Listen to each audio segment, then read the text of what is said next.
switch the light.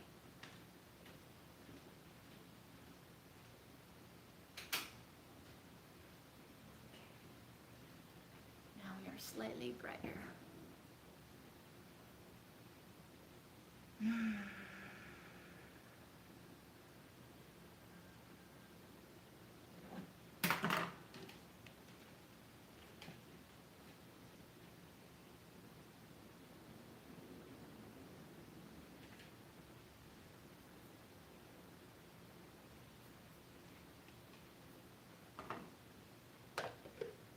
Hello, CA.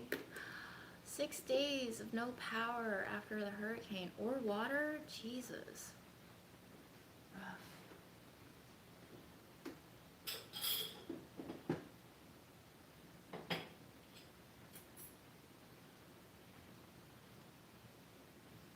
I was thinking of cooking, but I don't know if I'm gonna cook anymore because it just finished raining and then the sun came out and it's super humid right now.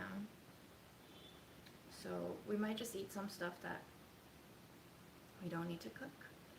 And it's wonderful because Samira, who you've met, Samira made some homemade brioche buns and she came over yesterday to hang out and she brought me some brioche buns. So we're just gonna eat some cream cheese and honey and butter on brioche buns.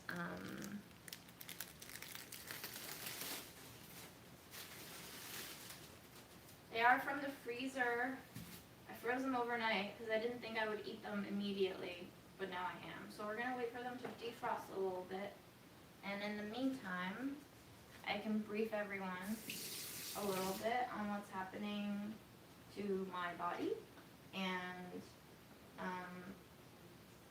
I'll let you all know that I might not even be able to do weekly lives anymore. I think it's gonna get a little more difficult for me to like have enough energy. But yeah, basically, Grandma got, here's the timeline. Well, the timeline is gonna be very recent, but the timeline is last Saturday, Grandma started having blood present in her phlegm. She had trouble swallowing. We took her to the ER with the suspicion that she has a lung infection, and so Grandma got admitted to the ER. They scanned her. They discovered lung infection indeed, not to the point of pneumonia. They placed her on a 4-day antibiotic regimen. She seems to be doing way better. She's breathing fine, no coughs, no blood. The cardiologist called me from the hospital about day 3, right before they were getting ready to discharge her back to her nursing home, to tell me that, you know, when they scanned her lung area, they also found that it looks like one of her heart valves isn't doing great, which according to my uncle has always been an issue. So Grandma's sturdy, physically at least. Mentally, Grandma has taken a step further into decline, or what I say, her reality. She is insistent that she is an empress and that she has multiple children, and these children have abandoned her and betrayed her, and they're now trying to assassinate her to usurp power. So every time I go, she still recognizes me, and she tells me that I have to quit my job and that I have to watch over her all the time and that I can't leave her side. So I have decided that I cannot go see her every day. I might not even go see her twice a week. I might see her once a week, but it's also dependent on my health, which has taken quite a turn since last Saturday. So it's been a full week. I have had a series of symptoms pop up since then, and they don't look good. I think it might be compounded by long COVID and just the stress of witnessing a genocide and the stress of everyday life, plus the stress of grandma getting worse and worse. But I had a swollen lymph node, which I think is visible from even your point of view on this potato quality camera. It's been there for a week, hasn't gone down. I have had recurring nightly headaches. I have had whole body aches. I have had no energy, like I was dragging my steps to go see grandma the other day. I have lower back pain. I think it's kidney pain. I have presence of microscopic blood in my urine. Not really visible to the eye, but it shows up on the test strips that I've been using. So I have gone ahead and gotten myself a blood test. I don't have the results on that yet. And as of last night, I don't know if you can see it, but I have developed a whole body rash. It looks like an allergic reaction, but it's everywhere and it's not going down. And it's especially bad on my tummy, my back, my butt, and my pelvic area. Very concentrated, even worse than what you see on my arm here. So I went to urgent care today because I don't have health insurance and I don't have a primary care yet, but I will be getting on that ASAP. And the doctor was obviously like, well, we don't have your blood test results, so I really can't say, but depending on your log of symptoms and your history of IgA nephropathy, which is my autoimmune disease that I experienced when I was a kid, you might have another autoimmune issue. And so I'm trying to understand what's happening to my body, but it doesn't feel good, and it doesn't look good. And as some of you have noted in the last few lives, I have lost weight. Unexplained weight loss is not good, so that's also a symptom.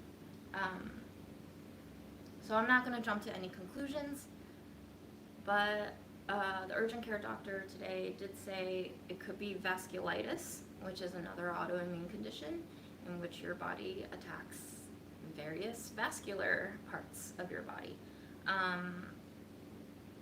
There is one specific type of vasculitis, which is also triggered by the IgA protein, the same protein responsible for triggering my kidney condition.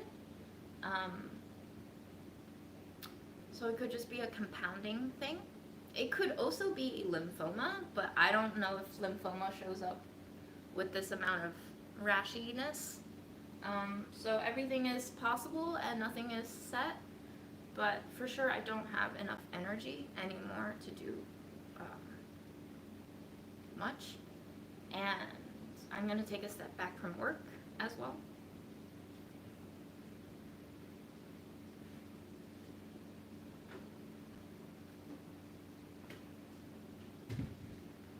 So that is what's happening, and I figured I'd let everyone know while I still had some energy to let you all know.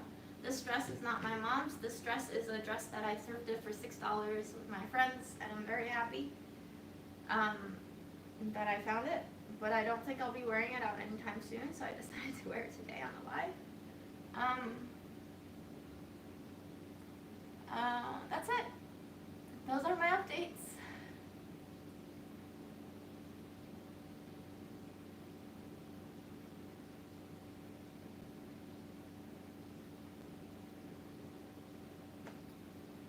It is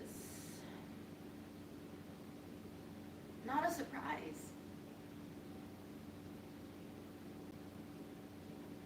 I've had a history of autoimmune. There's been a lot of stress. It adds up. So we're going to do our best to get me some health care and figure out what's going on and see what our treatment options are. But of course, obviously knowing me, my brain tends to skate straight ahead to worst case scenarios, and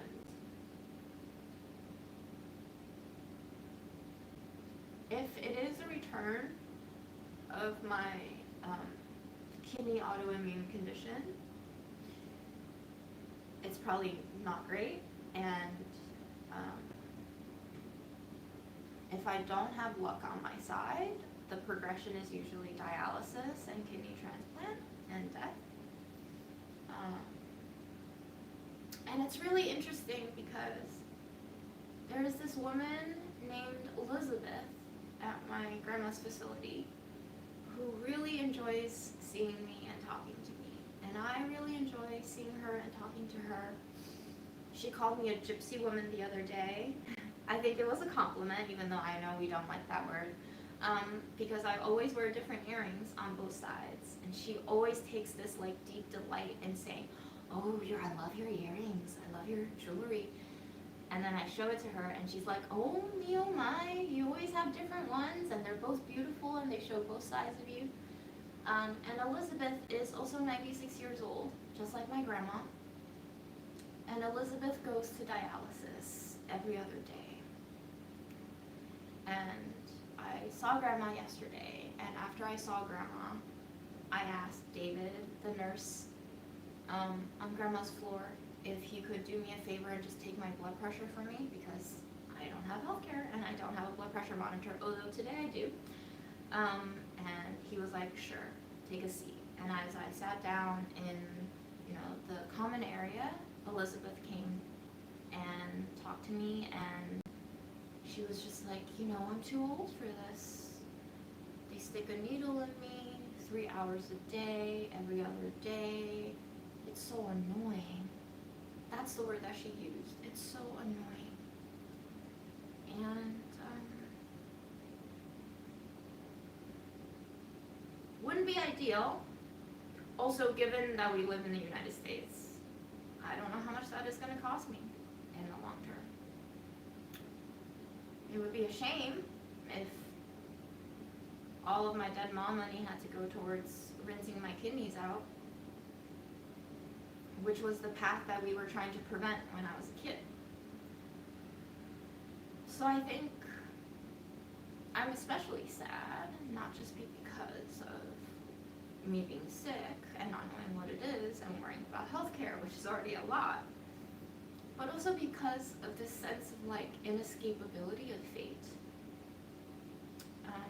Sort of like I was destined to be sick. And I don't really feel bitterness anymore, because today a friend posted, an update on what's happening in Palestine, and they have so many prisoners, hostages, whatever you want to call them. They have so many Palestinians trapped in these Israeli camps, and they are enduring so much torment. And one of the Palestinians who was held in one of those detention camps made it out, and his quote said something along the lines of, the others told me to tell their stories when I got out. And he said that being a prisoner is 1,000 million times worse than dying. So,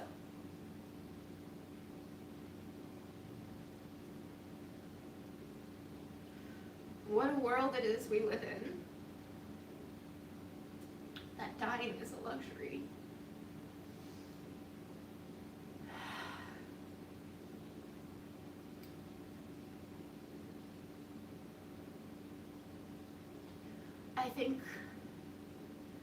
I don't know if it's selfish of me to even think about it from this perspective, but I think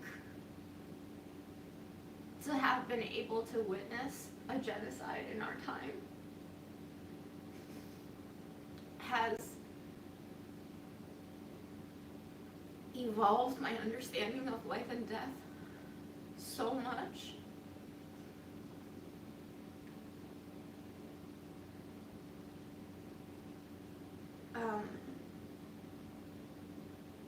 that it is quite breathtakingly enlightening to understand that death is not the worst thing to happen. It is in fact natural if we have support systems around us. And I have so many friends around me, and I have relatives who care about me, who have been checking in with me every day since I've had these symptoms. And I feel so cared for. And I see all of your comments, and I feel your care as well. And I think this is quite beautiful. It's quite lovely to have. It's a blessing to feel so cared for. And just thinking about how many people around the world are not being given this in the worst possible times that they have to exist through.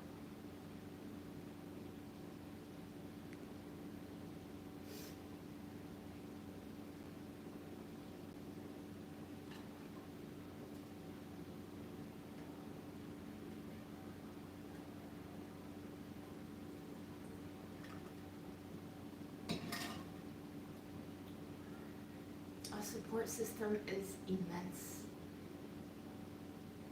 Because death is not the worst thing. The worst thing is to feel like no one knows what you're going through. And I was talking with a friend last night who I think deeply cares about me genuinely. Even when I had COVID and he just met me, he was like, "Can I bring you anything?" And even when I said no, he was like, "I'm gonna bring you something." That friend is Dan, by the way, you know him. And he was talking to me last night about how, like, you know, parasocial relationships kind of weird, kind of really fucking weird. And he was talking about how I spend way too much time on Instagram. He's totally right. Probably being on screens all day has not helped my health. I'm not objectifying, like, I'm not objecting any of these observations, but also I think the people who really enjoy my online presence probably vibe with me on the level of existential loneliness. And I think for each of us, we need different things to get us by. But yeah, loneliness is pretty awful, and I'm very lucky to not experience that. I'm very lucky to have everyone care about me. So, thank you all for joining the ride of life.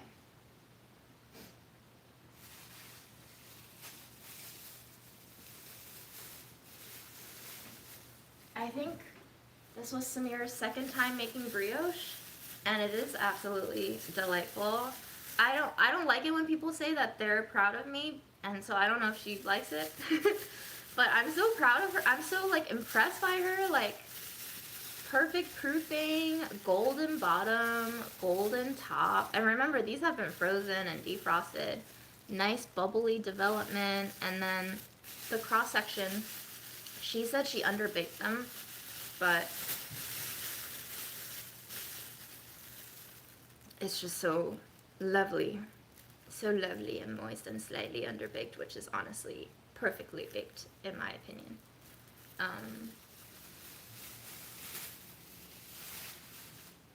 I do love this dress. So when I bought it, it was like an XXL, and I was like, what am I going to do with this dress? My boobs are going to fall out. My non-existent boobs are going to fall out. It's really long. And then I ended up sewing it in the back. You can see where it's cinched in, like scrunched. I just sewed it in, and it kind of pulled into a nice waistline. So, $6, pretty great buy.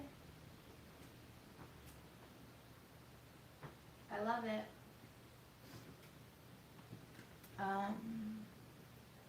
I think don't worry about, everybody's helped me so much with health insurance stuff, like absolute strangers. I think I just have to go on the New York State of Health Gov and pick an insurance. And I've been asking friends, like, what insurance do you have? What doctor do you have? Do you like them? I just put out a poll on my Instagram asking for kidney specialists and rheumatologists. But, you know, after talking with a couple of friends, they're just like, the healthcare system is a mess. Like, if you're on United, your doctor may take United, but it may not take you your tier of United. And your PCP who takes United might not, like, refer you to a doctor that you want because the doctor that you want doesn't take United. So it's kind of a crapshoot. Aaron joked that whoever made up the system should go straight to hell. I unfortunately don't think it's one person who made the system. I think it's a whole system that made the system what it is today. So, you know, I think indecision can be really tough. I think I just have to bite the bullet and pay whatever I have to pay. And see what I can do at this point. There's no budget healthcare in the States anymore. Although I did try. A viewer so generously reached out to me on Instagram last September offering me Mirror Healthcare, and it's like a program that helps you get reduced costs, urgent care visits, and it helps you order your own blood tests if you want them. It's not an insurance program, it's just like a little discount program, I suppose, and they have an infrastructure where they can set up virtual appointments for you. But I gave that a try, and that's how I got my blood test done. I still need results though, so TBD on that, but yeah, our healthcare system is pretty broken. So at this point, it's a gamble like any other thing in life. There's no real certainty, and we'll just take it step by step and see what happens. And that's also what Grandma's gonna do too. But I think my health really kind of broke when I had to ferry her to the ER, so I think I need to like institute a break for myself to not visit her anymore, because unfortunately, even if I do visit her, she just keeps making impossible demands. And I think even when I do cognitively and consciously realize that like she's delusional, there is a sort of emotional and mental element that is subconscious and unconscious that just absorbs her energy and the sadness of the situation. And I think over the last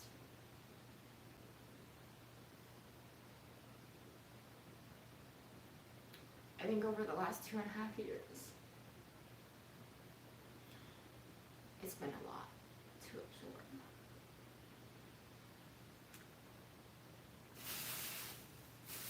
So we're gonna take a break, because this sponge has reached maximum absorption.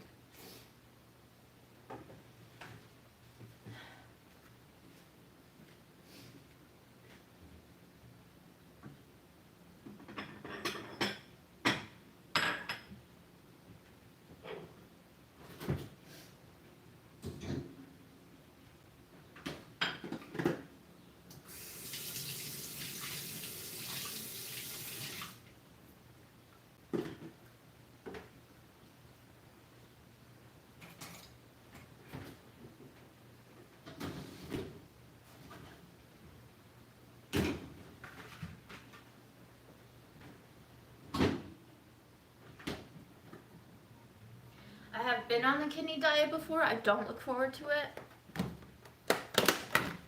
So beyond just wondering whether or not I want to go on dialysis if it gets to that point, there's also the love of my life, food, that will be unfortunate.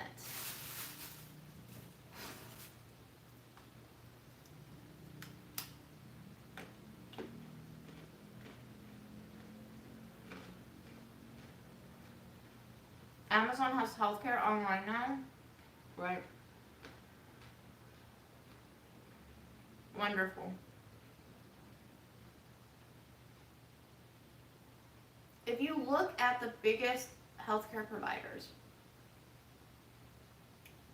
United, Blue Cross Blue Shield, wherever the fuck else, CVS, they are all on top of those lists of donations to policymakers who do not make policy for us to have an easier life. Which is why I've been so resistant to buy insurance. Not only because of the cost, but because I know it is a scam. But it gets to a point where you have no choice, right? We are all kind of like held hostage to a system of sorts. I think my friends and my family would be disappointed if I didn't attempt treatment. I don't give a shit, honestly. But I can't justify just throwing in the towel so willy-nilly. Yet.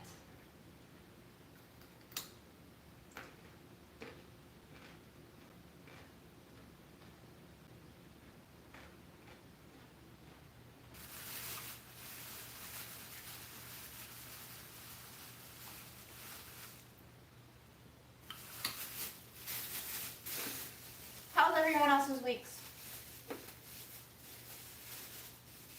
That's enough about me. Thank you for listening. I figured you want to know before I like just disappeared.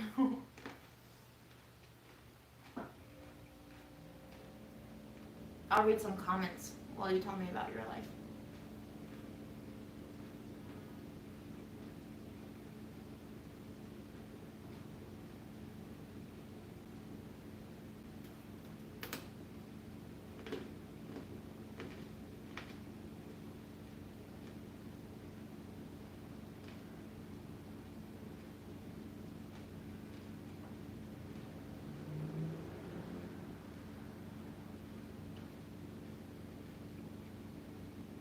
When I say step back from work, I mean for the spice company.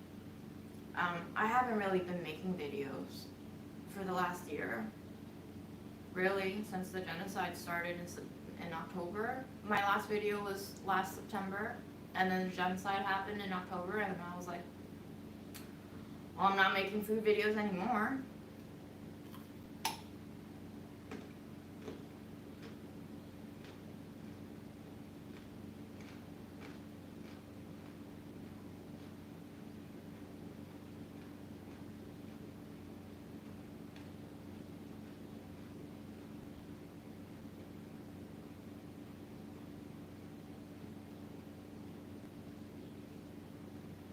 There's probably a lot of special diets for foods I should avoid. Actually, for people who are near, like kidney failure, anyone with kidney disease should lower their sodium intake. That's just a baseline rule. Secondarily, if you are in more severe kidney damage stages, you're supposed to limit your potassium.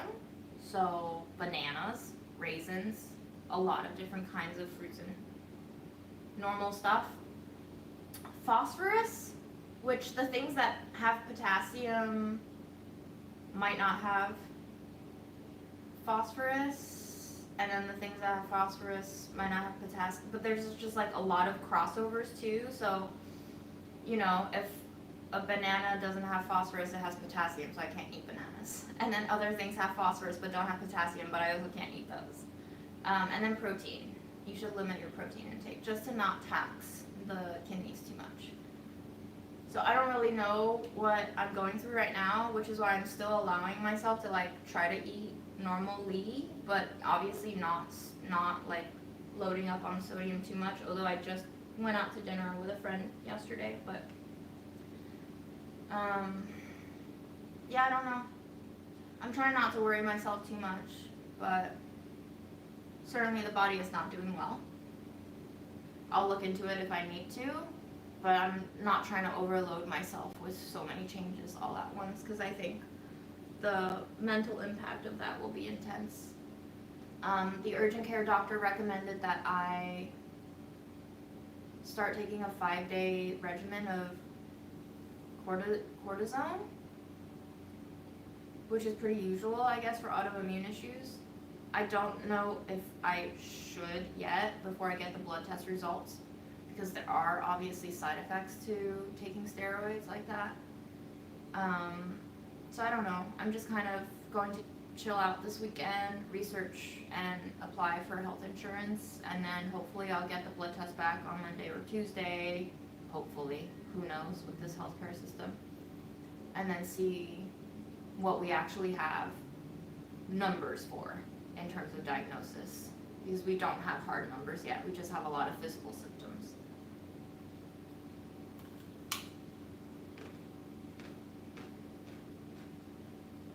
Bankruptcy is possible, but what use is money if you died? Mom died. She never got to use her money. She probably didn't go to a doctor because she was afraid it was too expensive. She probably thought, oh well, it's just gonna pass. I'll be fine. And she was fine until she wasn't. So it's up to you. I don't have any children, so I'm not worried about, leaving my children penniless and all of that. So I'm lucky in that regard.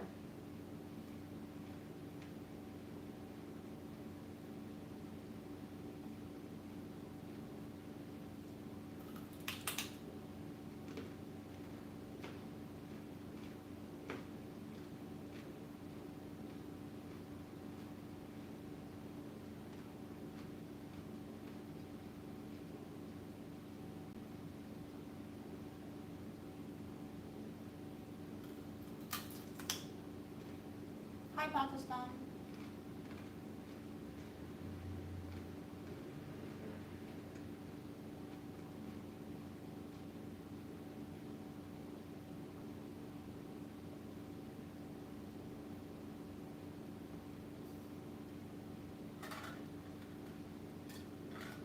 I don't have a sewing machine, although I did buy one for Mom, and Samira has it. And she told me she just took it out, so maybe she'll learn how to sew. But yeah, this was hand sewn. This was a hand adjustment. And I actually just heard something pop back there, so maybe the stitches are coming undone. Which just means I'll have extra time to sit on my bed and re-sew it again.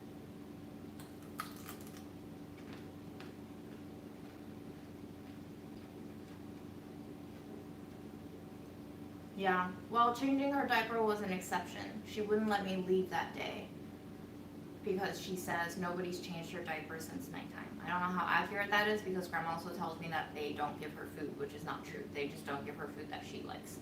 But her diaper was indeed full of poop and pee, and the nurses were busy at that time, and I really just, I could have left her and she would have started screaming, or I could try my hand at changing her diaper, and I did, and I changed her clothes too. But yeah, it was an experience. I'm glad I did it. I'm really glad that I have been almost forced to take care of Grandma in this way.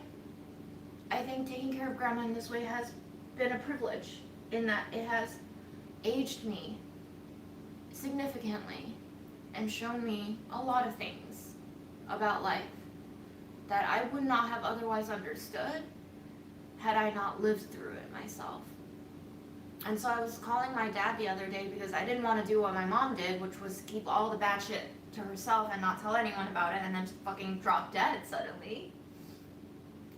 And I was telling him how I am so lucky to have lived so many different lives in this one life, that I have seen so many different things and gone through so many different perspectives.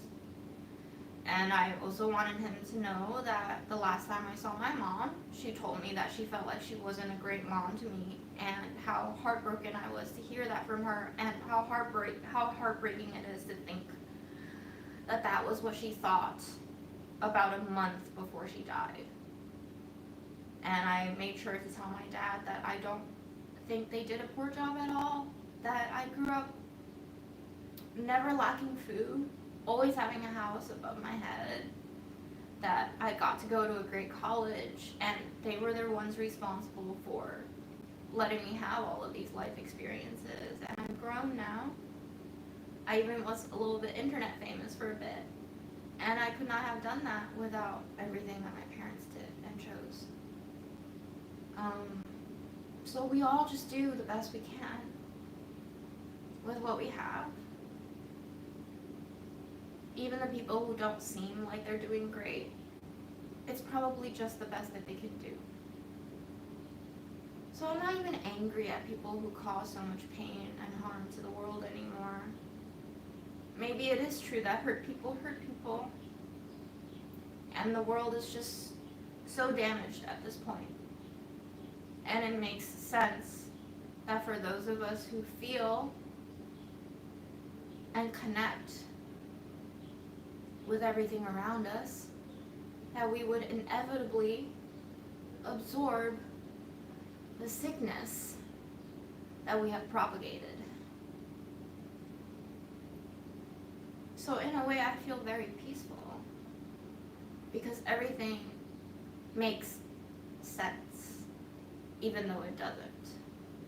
It makes sense in an existential way, not in a humanly logical way, because I think human logic was always a construct that we made from nothing into reality to comfort ourselves with a false sense of security. And over time, we believed in that false sense of security so much that we began to use it to bury the reality of the chaos of the world. And we became shocked and surprised and aghast every time something happened that was out of our control, or that was unpredictable, or that was unforeseen. But this has always been the way of the universe, more or less. If the best explanation we have right now in the end stages of our development as we have given rise to AI is that the universe started with a big bang, is that still the ongoing theory? Correct me if I'm wrong. I don't know if I'm behind on the times, but like, if that's not chaotic and random and inexplicable as hell, I don't know what is. So with something beginning out of nowhere, we will end out of nowhere too. And if that is the case, I have nothing else to do but to acknowledge it in order to receive my peace. And so be it. So it is.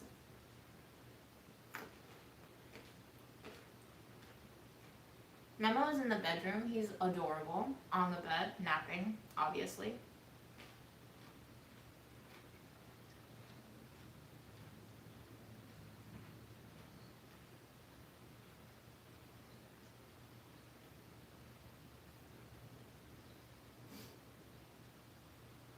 I don't know about pomegranate juice. Maybe.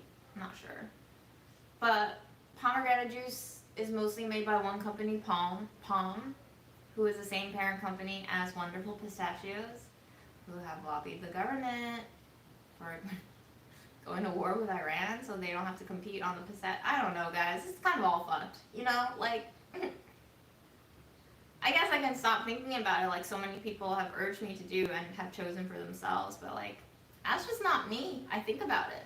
I know about it, so I think about it. And even if I don't think about it, I know about it. So I do think about it, just not consciously anymore. It's still back there.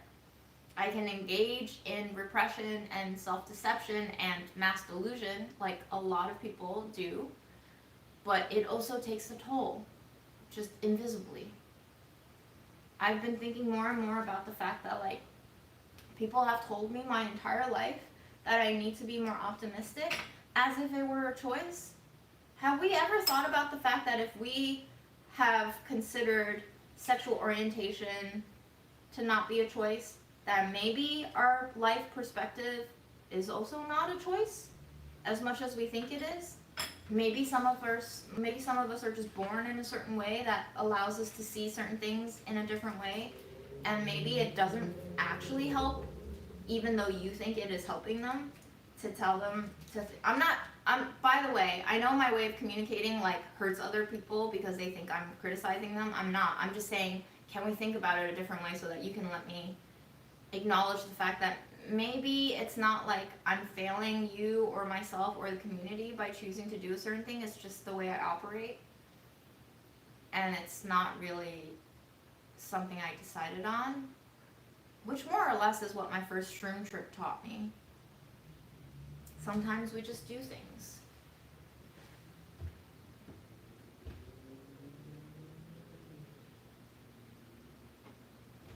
We can put a little coffee sugar on this brioche.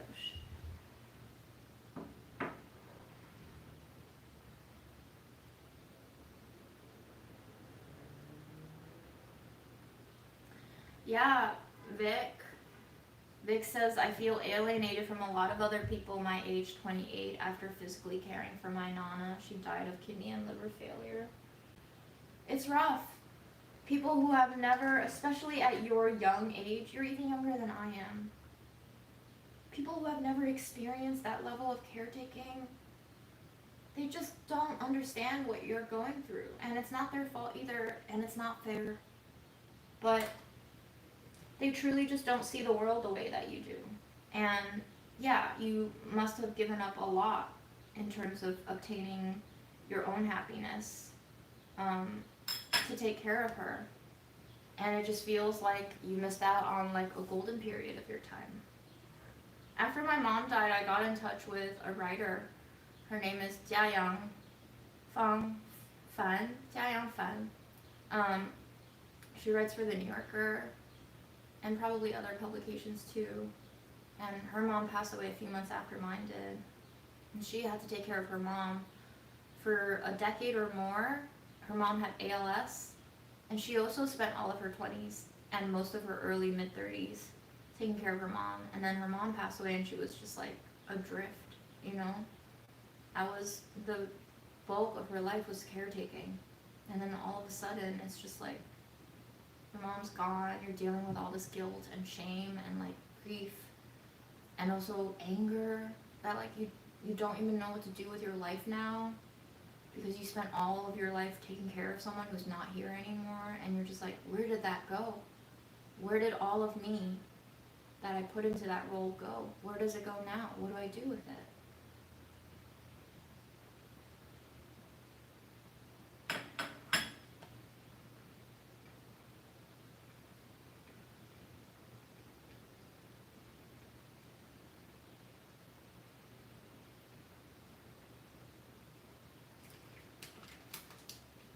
So, I don't really judge anyone anymore. One, I'm tired. Two, I get a little angry, but at the end of the day, I really do think that we all just do the best that we can, and some people are not able to do certain things. And if the universe doesn't make sense, then the universe doesn't make sense. There's really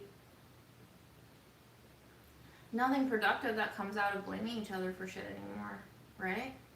Clearly.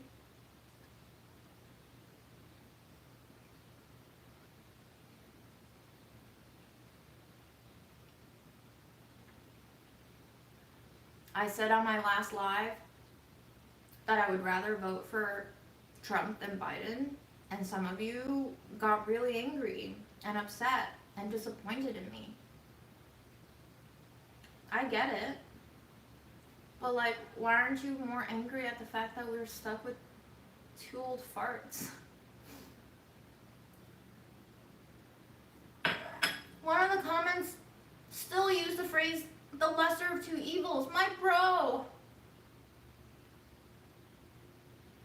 What is more evil than genocide?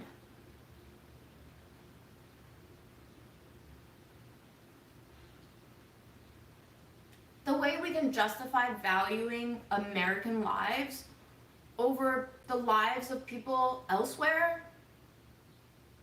Incredible. Where did the people who live in the United States come from?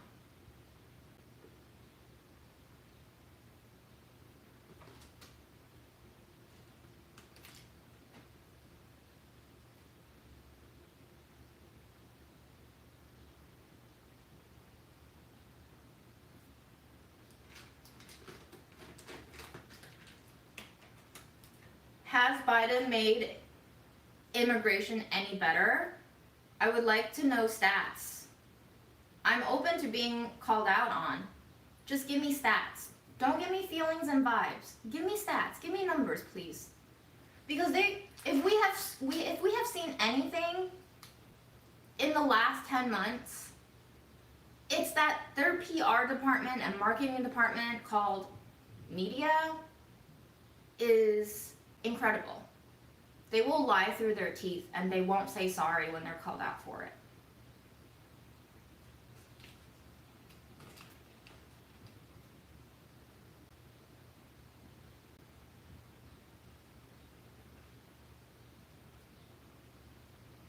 Come on, guys. People were thinking Biden was dead a couple of nights ago. That's the guy you would rather vote for? And does it matter who you vote for anymore at this point? You still think it matters? Oh boy.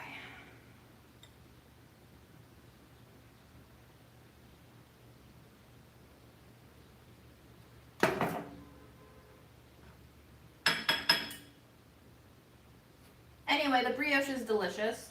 Cream cheese is delicious. Not really low sodium, but...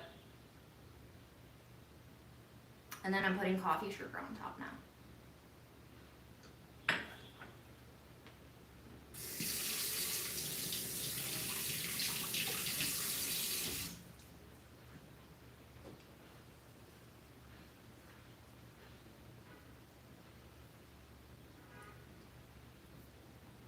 I would love to vote for a third candidate, and that's probably what I would do.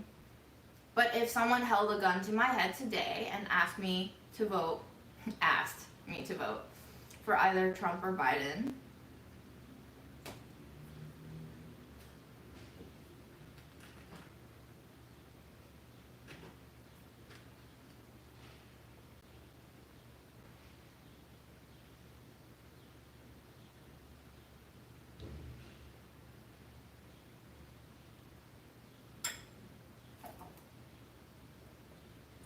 how are you feeling on a scale of 1 to 5 in terms of how insane you are?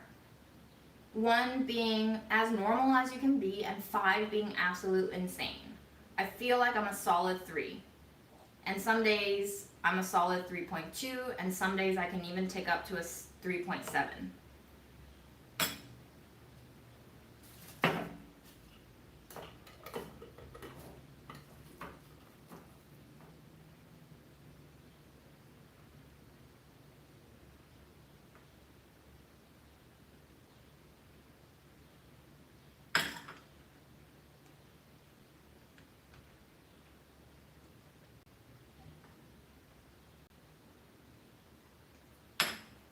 Damn, you're always out of 5? You are very coherent sounding for someone who's out of 5.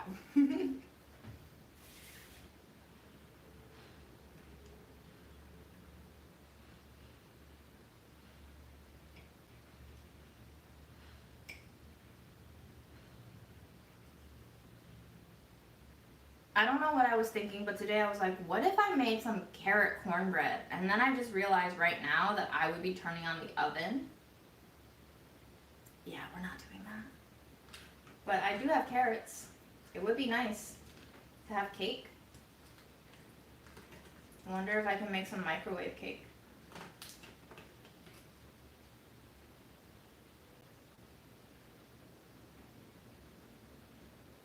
Coffee, sugar, and cream cheese on brioche, by the way. Excellent. Truly delicious.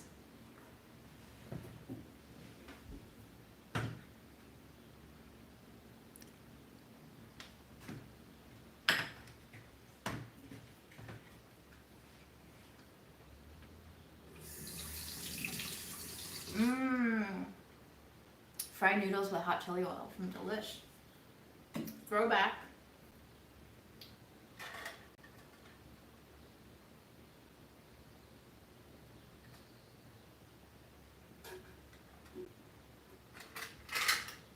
You have severe psychosis and you're giving yourself a 4 out of 5. You go, girl. What's the difference anyway? I see sometimes grandma going through like psychosis and I'm like, she's kind of right? She literally said you should quit your job and look over me. And I'm not like looking over her 24/7, but I am basically starting to walk back from my job duties because I don't think my body can handle it anymore. I think all that time sitting in front of the computer, not good. I was telling Erin the other day, once grandma passes away, if I'm still alive, this was before my health issue got this bad, but I was like, I need to not have a desk job. I need to like go back and bake some bread.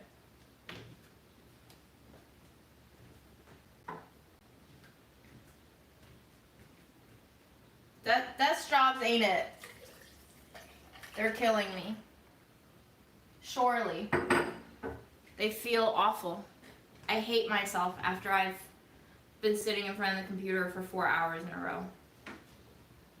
It just feels wrong.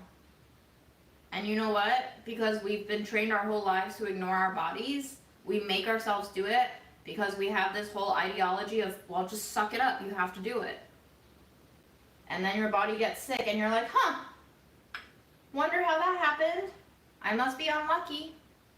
And yes, you are unlucky to live in a man-made society.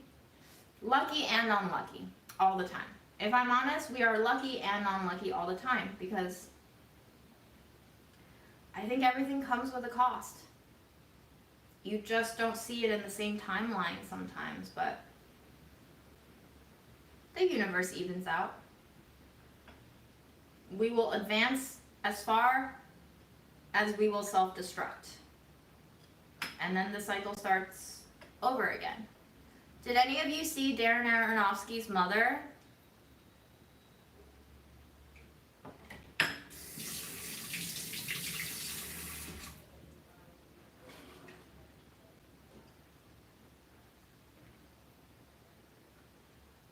I've been getting into deep theology talks with my dad too. He's been encouraging me to like start praying to God again. My parents have always believed that it was because of their dedicated prayers to God and certain miraculous occurrences that my IgA went into remission in my childhood and adolescence.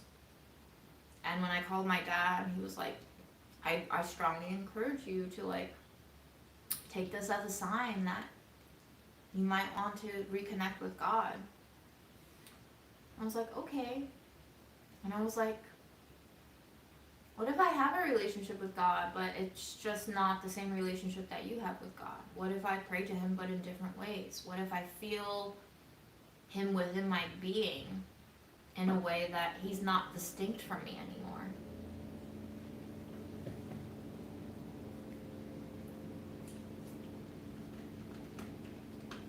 But yeah, I don't know. Maybe this is God's way of like pulling me back to him. Because I had a talk with my dad and I was like, it sounds like God needs us to believe in him. It sounds like he is demanding that we give thanks to him for his mercy so that he can feel needed and wanted and necessary.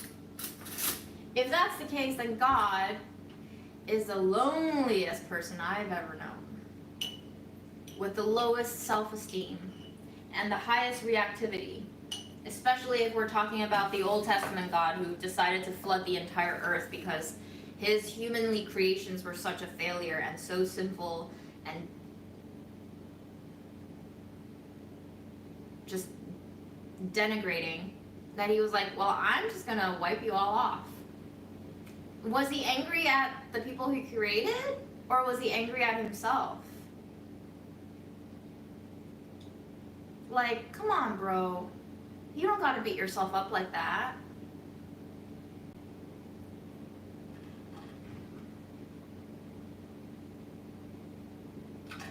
Karen, I'm eating brioche that my friend Samira made, but with cream cheese and some coffee sugar. That is my treat lunch for the day.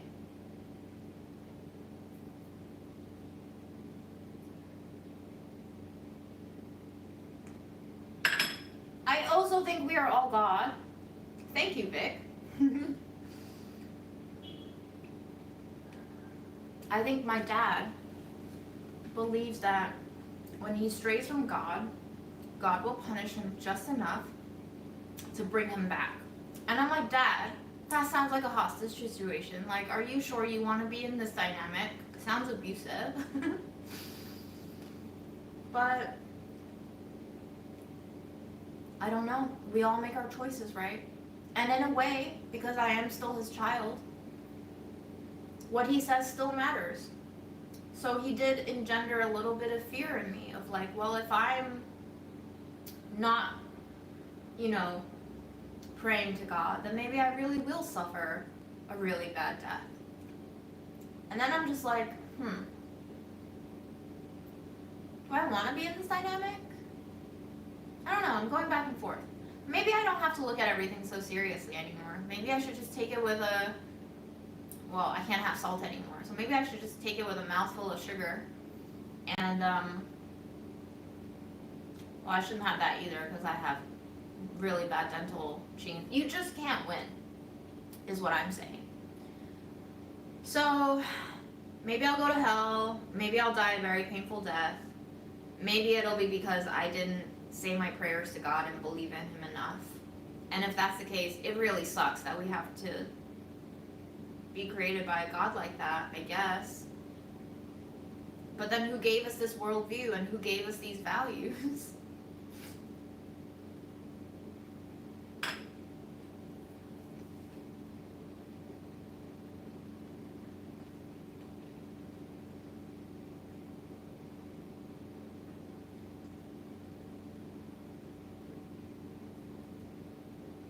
I don't actually think, so I grew up Christian for the most part. My mom was kind of like culturally Buddhist before I moved to the States. And then after we moved to the States, my mom and my dad were both Christians. My mom had actually attended some underground churches in China because like Christianity wasn't really a state recognized religion. So they were kind of undercover. But they started openly practicing when they both got to the States. I got baptized because I really wanted to try the communion. Not worth it. But I was kind of raised with the Christian faith.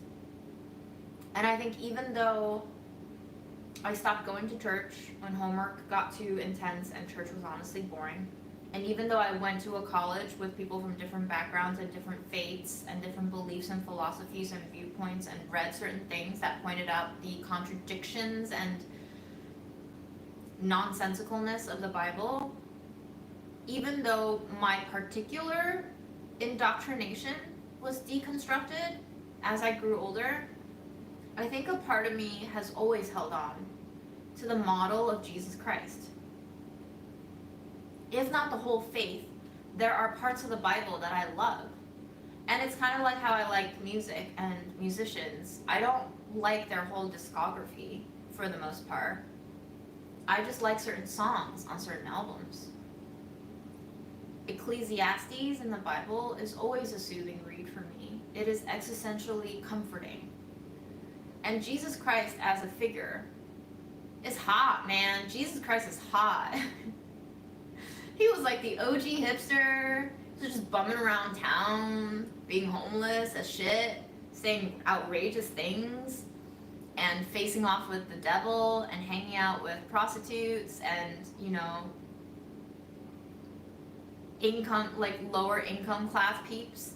And he was flipping tables in the churches where they were selling shit and being fucking blood-sucking capitalists. Like, Jesus was hot. And Jesus said stupid shit that I agree with.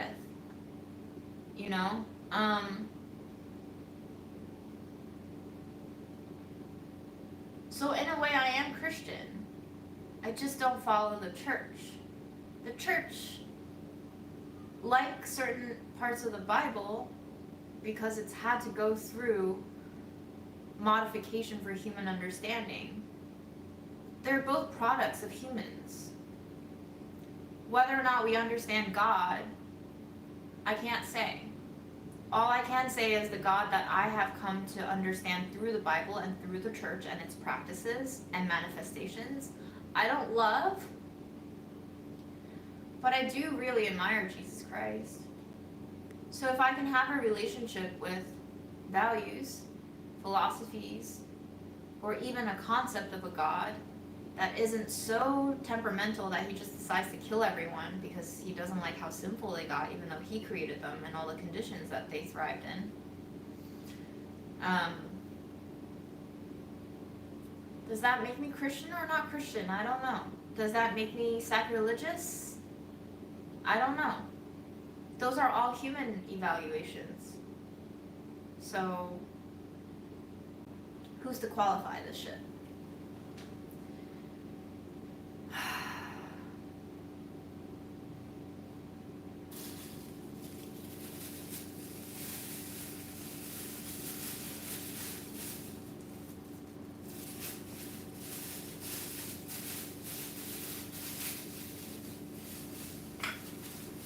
Like, I think about Christians who don't love other people and can use Christianity as a way to justify bad things happening simply because the people who are experiencing bad things aren't Christian. And then I think about what it means to them to observe people who are Christians going through bad things. Do they then justify it by saying, well, they weren't Christian enough, so they deserved it? I just don't understand that mindset. But then there's always the infallible argument of, well, God isn't to be understood. He works in mysterious ways. Sure.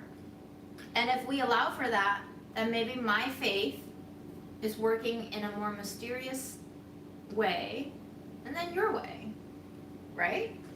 I guess I can also co-opt that argument to benefit my choices in life, since it seems like a lot of Christians and people of other faith can co-opt religious ideology to rationalize their own choices and behaviors.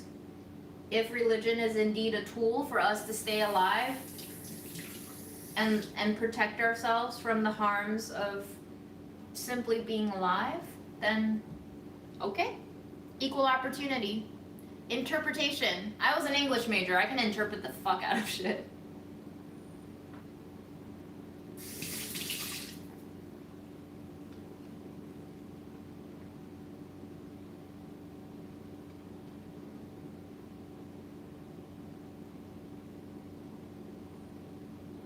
Oh my gosh, Steffi.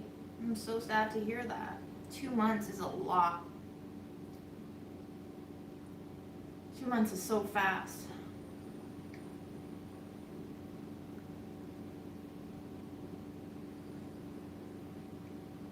Hi Kelly, I just saw your comment about IgA-N. I don't actually know the different kinds of IgA proteins. Oh my gosh, it's so complicated, and antibodies. But thank you for offering. I mean, I don't really have questions at this point. I kind of just need healthcare. But if they have certain advice regarding diet, I would love. You can reach me on Instagram at thank9stars. That username that I just dropped, Kelly. But yeah, if you have like things that I can implement right away in my life, like things to leave out of my diet just to keep my kidneys afloat while I figure out insurance and doctors and stuff, that would be awesome. I appreciate it. Thank you.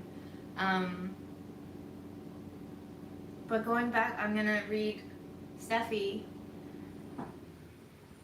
Oh man, that's lovely. I'm so happy to hear that, Steffi, and I'm so sad to hear that everything crashed in a span of 2 months for you. But that's the thing about life, is you think you're doing well, and you're not. And you are doing well, but then you might not be. And I was actually just telling my friends about how I thought I was finally over the long COVID hump. In May and in June, I was actually starting to feel better, energy-wise, socially more connected, and which is why I took on more work with Burlap and Barrel. But things can crash very suddenly. I mean, this was just a week. Grandma got hospitalized, the lymph node lump started, and then just symptoms kept appearing, and then now we're here. You know?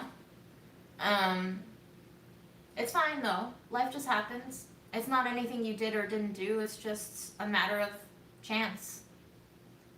So, yeah. And Karen, I agree. The teachings of Jesus are kind of opposite of the Old Testament teachings of the wrathful God that brought the flood. So, like, what we do with the contradictions of the Bible, too. Like, some people just tell me, well, we can't understand the ways of God, you know? But we have to trust in Him. Okay, well, I have trust issues.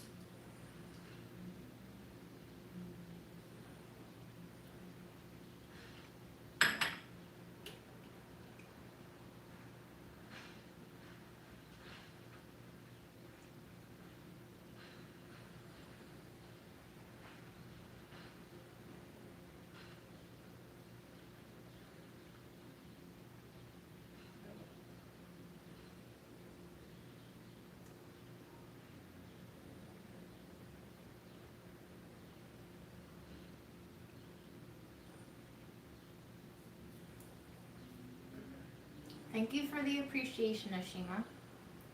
I currently do not work outside of the home. I do some remote work for a spice company called Burlap and Barrel.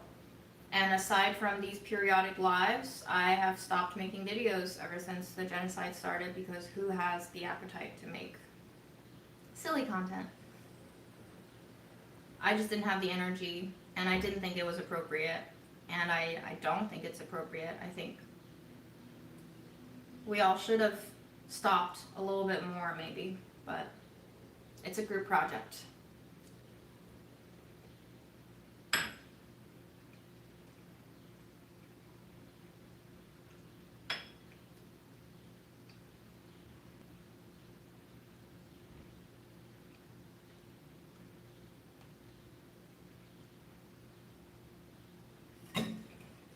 Yeah. I totally understand the not stressing about stuff I have no control over.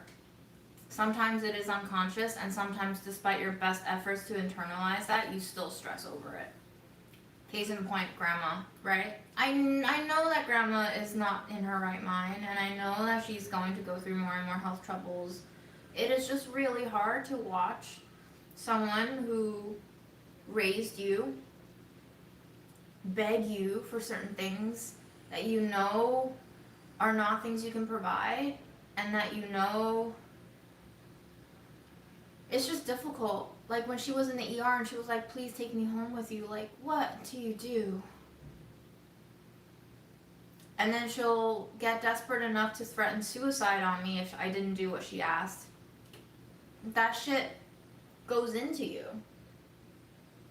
I don't have a defense mechanism when she says shit like that. I mean, I will. Gradually, you get psychological and emotional antibodies built up in you when it happens enough. But, you know, it takes time, and it depends on whether or not your body is built for enduring that until the antibodies get made.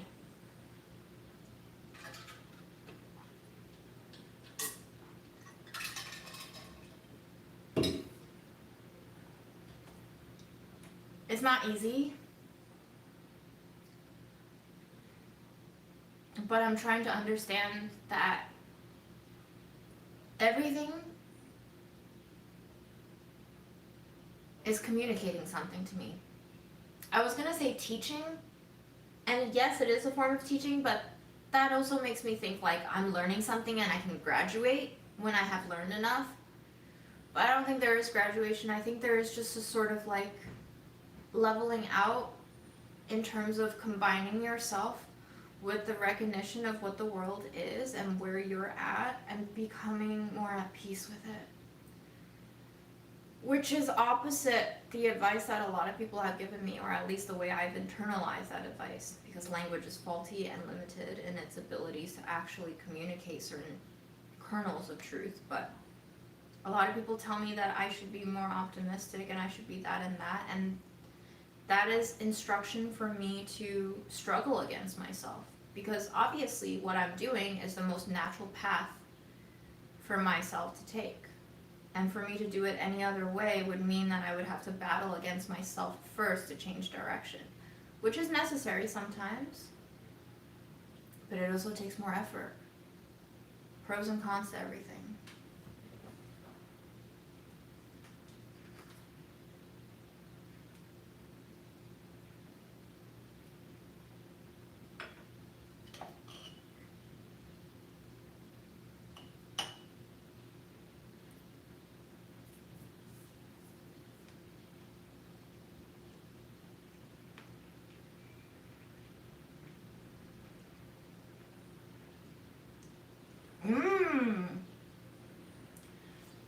Joe says, I tend to consider the God of the Old Testament as not relevant to me as a Christian.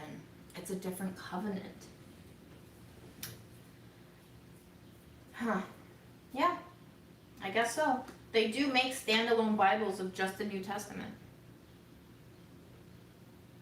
But it's just like the more you learn about all of these religions, the more you start to wonder if there is so much crossover and contradiction at the same time. Whether or not you realize it, you are choosing an interpretation that makes sense for you and fits into your worldview and your life, right? So for you to push that onto someone else when they have already stated that it's not for them is you doing something for you. My dad clearly wants to keep me alive. I don't blame him. He's always been eager to have something live beyond him, whether it be me or his written books and his ideas, his reputation even. And I get that.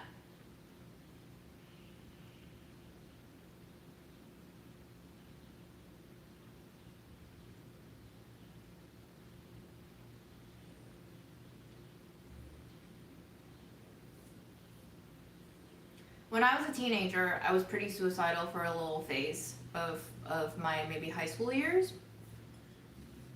And I was really fucking depressed. And I think the one thing that kept me from actually contemplating suicide, besides my own fear of death, is the feeling that I can't disappoint my parents by dying before them. In a way, ever since I was that young, I was already living for other people, because I didn't really see the meaning to life. That would have made it worth it for me to continue being miserable.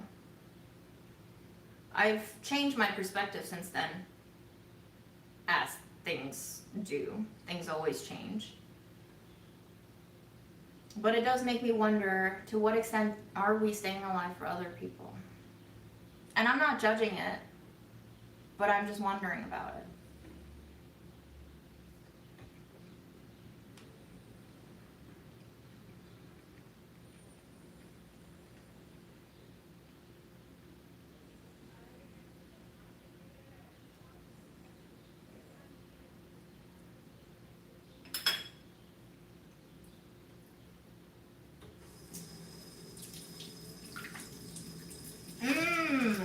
Fresh tomato.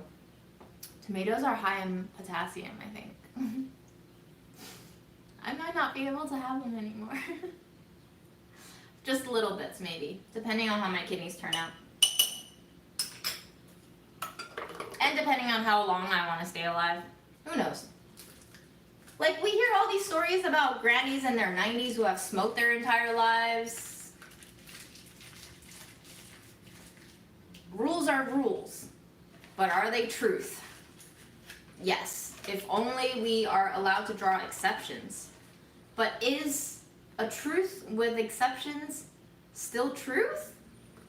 Or just a pattern that we want to believe is a reliable truth?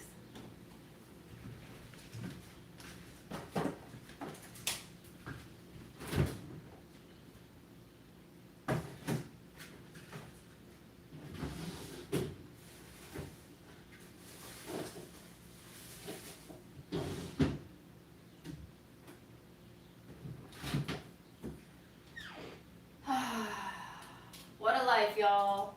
What a life.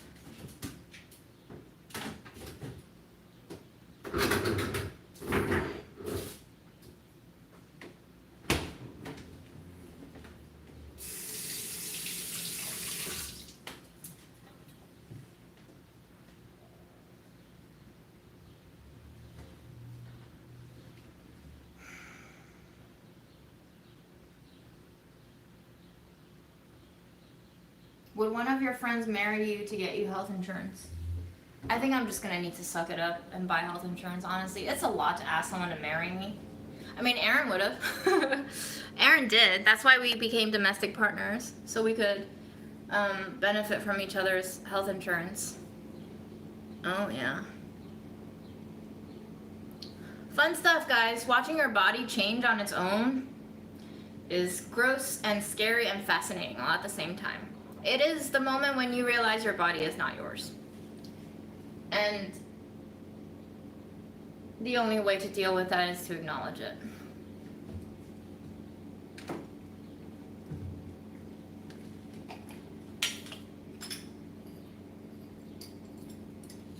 Sunflower seeds and nuts are apparently high in potassium too, or phosphorus, or one of those.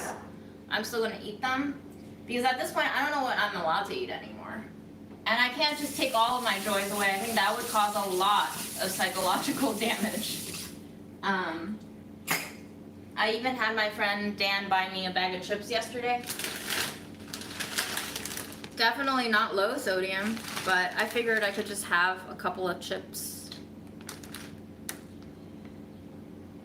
Should be okay. Until I get confirmation that my kidneys are failing, should be okay.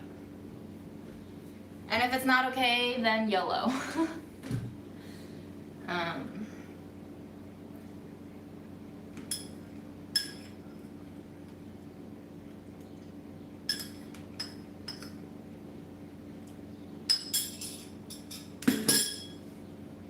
I think part of why I have so many different weird tastes in food is because I grew up with this kidney disease. And for quite a few years, I had to endure completely unseasoned food. Even when my parents went out to restaurants to eat, I had to like ask for a bowl of tea water to like rinse out all of my food in before I was allowed to eat it. So I have enjoyed 2 decades of being able to eat like a normal person, even though I wasn't normal anymore.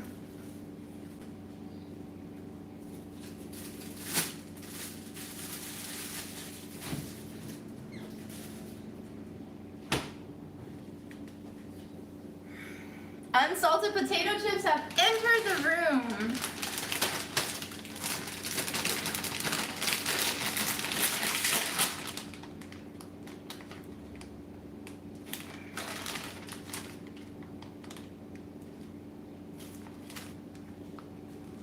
These are ranch flavored potato crisps, baked ripples.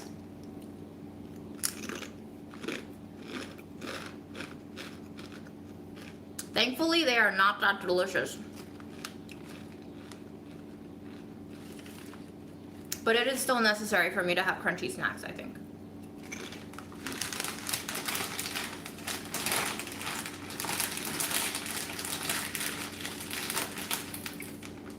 Freshly made unsalted potato chips? Where do you even get that?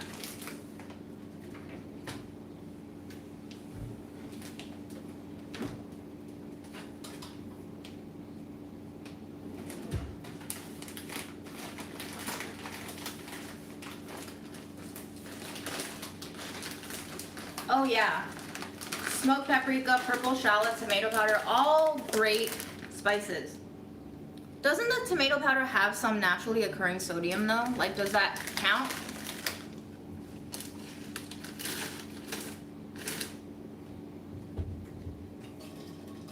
I'm sure it's less than whatever I just ate on those chips, but still.